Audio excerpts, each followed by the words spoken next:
स्वागत है आपका एक और नए सवाल में। तो ये सवाल है हमारा टाइम एंड वर्क का, मतलब टंकी और पाइप का। तो इसमें सवाल में हमारा जो दे रखा है, इसको आप लोग कैसे करते हो पता नहीं, लेकिन जैसे मैं करता हूँ उसमें आपको मज़ा आएगा। देखो,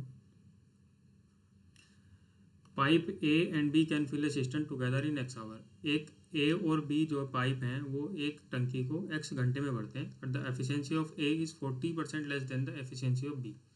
यानी अगर मैं इनकी एफिशिएंसी निकालूँ ए और बी की, ठीक है, तो इसकी 3 आएगी और इसकी 5 आएगी।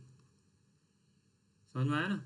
ए की एफिशिएंसी 40% कम है बी से, तो ए की एफिशिएंसी 3 आ गई और बी की एफिशिएंसी 5 आ गई। अगर मैं इनका टाइम निकालूँ, टाइम जो है एफिशिएंसी का उल्टा होता है, यानी ए का टाइम 5 आ जाएगा और बी का टाइम 3 आ जाएगा।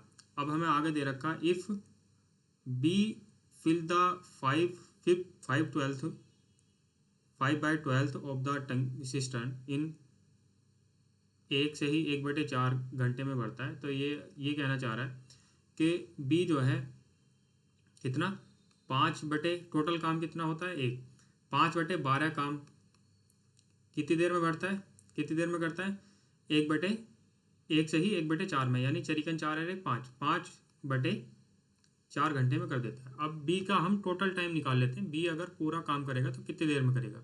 तो इसको मैं काट देता हूँ, 5 से 5 कट गया, 12 ऊपर चला जाएगा इधर, ये 4 से कट जाएगा 3 बार, यानी बी अगर टोटल काम को करे तो वो 3 घंटे में करेगा। ठीक है, तो इसमें जो हमने एफिशिएंसी निकाली थी वो 3 ही घंटे निकाली थी, या टाइम जो निकाला था 3 ही घंटे आया था हमारा एफिशिएंसी का उल्टा करके।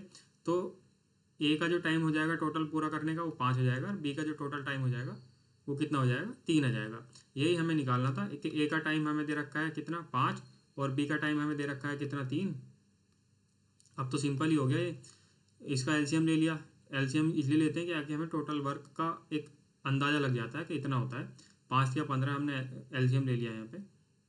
ठीक है, ए की जो एफिशिएंसी आ गई कितनी, 3 आ गई, और बी की जो एफिशिएंसी आ गई 5 आ गई, यानी टोटल वर्क मेरा कितना था, 15, और जो मुझे टाइम लग रहा है कितना, 8, यानी कि 5 और बचा कितना, 7, यानी 7/8। कौन सा मेरा ऑप्शन नंबर फर्स्ट मेरा यहाँ पे सही हो गया। देखो, अगर आपको ये पसंद आए तो लाइक शेयर एंड सब्सक्राइब करते रहे। आपको अगर इस वाले टॉपिक में कोई दिक्कत आ रही हो, यहाँ पे दिक्कत आई होगी समझने में, तो आप बता देना, मैं इसको दोबारा से समझा दूँगा।